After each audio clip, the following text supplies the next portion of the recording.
গাছের সঠিক বৃদ্ধিতে প্রধান তিনটি উপাদান হচ্ছে নাইট্রোজেন, ফসফরাস এবং পটাশিয়াম। এছাড়াও রয়েছে কিছু মাইক্রোনিউট্রিয়েন্টস যেগুলো গাছের সঠিক বৃদ্ধিতে বেশ ভালো কাজ করে থাকে।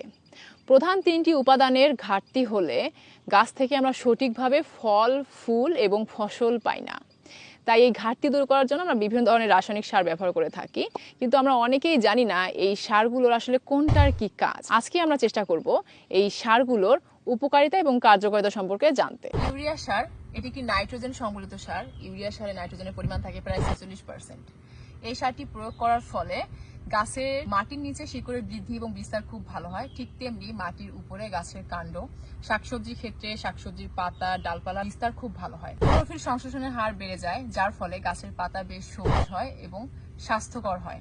ফলের বৃদ্ধি ভালো হয়, ফলের স্বাস্থ্য ভালো হয়। এখন আমরা কিভাবে বুঝবো যে নাইট্রোজেনের ঘাটতি হয়েছে? নাইট্রোজেনের ঘাটতি হলে গাছের বৃদ্ধি ব্যাহত হয়, গাছ খাটো হয়, গাছের কাণ্ডগুলো খাটো হয়ে যায়, চিকন হয়ে যায়। সব থেকে বড় হচ্ছে ক্লোরোফিল সংশ্লেষণের হার কমে যাওয়ার ফলে গাছের পাতাগুলো আর আগের মতো সবুজ থাকে না, ফ্যাকাশে বর্ণ ধারণ করে। টিএসপি, ট্রিপল সুপার ফসফেট, ও ডিএপি, ডাই অ্যামোনিয়াম ফসফেট, দুটোই হচ্ছে ফসফেট জাতীয় সার। দুটোতেই ফসফরাসের পরিমাণ থাকে 20 ভাগ। টিএসপিতে ক্যালসিয়াম থাকে 13 ভাগ এবং গন্ধক থাকে 1.3 ভাগ, এবং ডিএপিতে ফসফরাসের সাথে প্রায় 18% নাইট্রোজেন থাকে। তাই ডিএপি জমিতে প্রয়োগ করলে বিঘা প্রতি 5 কেজি ইউরিয়া কম প্রয়োগ করতে হয়। এখন কথা হলো, এই ফসফরাসের কাজ কি? ফসফরাসের প্রধান কাজ হলো এটি কোষের বিভাজনে অংশ নেয়, তাই শেকড়ের বৃদ্ধি, গাছের বৃদ্ধিতে এটি অংশগ্রহণ করে থাকে। ফলের পরিপক্কতা নির্ণয়, ফল এবং বীজের গুণগত মান ঠিক রাখতে এই টিএসপি, ডিএপি মেইনলি ফসফরাস কাজ করে থাকে। এখন কিভাবে বুঝবো যে ফসফরাসের ঘাটতি হয়েছে এবং আমাদেরকে টিএপি বা ডিএপি প্রয়োগ করতে হবে? প্রথমত, এটি যেহেতু গাছের বৃদ্ধিতে অংশগ্রহণ করে, তাই এর ঘাটতি হলে গাছ সঠিকভাবে বৃদ্ধি হয় না, শেকড়ের বৃদ্ধি হয় না, ফলে গাছ ঠিকমতো খাবার তৈরি করতে পারে না। অনেক সময় দেখবেন কিছু কিছু গাছের পাতা কুকড়িয়ে যায়, পেঁচিয়ে যায়। এই টিএসপি বা ডিএপির ঘাটতি হলে, ফসফরাসের ঘাটতি হলে এই গাছের পাতা এইভাবে কুকড়িয়ে যায়। অনেক সময় দেখবেন পাতাগুলো বিবর্ণ হয়ে যায়, বোটার কাছে একটু ব্রোঞ্জের মতো রং হয়, লালচে রং হয়, পাতার অপর পাশে একটু নীলাভ সবুজ বর্ণ হয়। তাহলে বুঝতে হবে এই ফসফরাসের ঘাটতি হয়েছে। এই ঘাটতি পূরণের জন্য টিএসপি বা ডিএপি বেশি পরিমাণে প্রয়োগ করে ফেললে বা ফসফরাসের পরিমাণ বেশি হয়ে গেলেও সমস্যা। সেক্ষেত্রেও গাছের বৃদ্ধি ব্যাহত হয় এবং ফল অকালে পেকে যায়। জিঙ্ক সালফেট, এটি গাছের প্রোটিন প্রস্তুতিতে সহায়তা করে, গাছের হরমোনের কার্যকারিতা বৃদ্ধি করে, গাছের রোগ প্রতিরোধ ক্ষমতা বাড়ায়, গাছের ক্লোরোফিল উৎপাদনে বেশ ভালো ভূমিকা পালন করে এবং গাছের উৎপাদন ক্ষমতা বাড়ায়।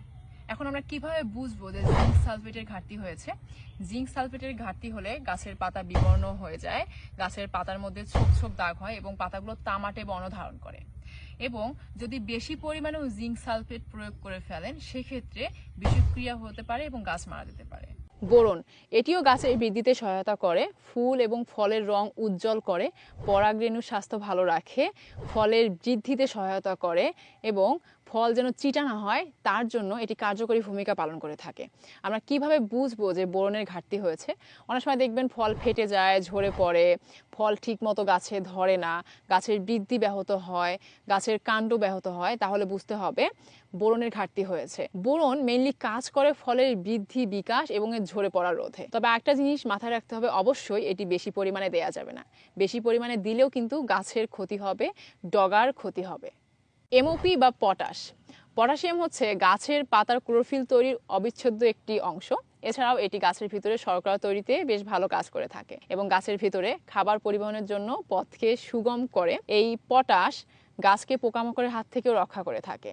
এটি গাছকে করে শক্ত, যার ফলে যখন অতিরিক্ত খরা হয়, গাছ খরাতেও বেশ ভালোভাবে টিকে থাকতে পারে। এই পটাশ নিয়ে খুব সুন্দর একটা ছন্দ আছে, সেটা হচ্ছে, আমার নাম পটাশ, আমি কথা বলি ঠাস ঠাস, আমি গাছকে করি শক্ত, কৃষক আমার ভক্ত।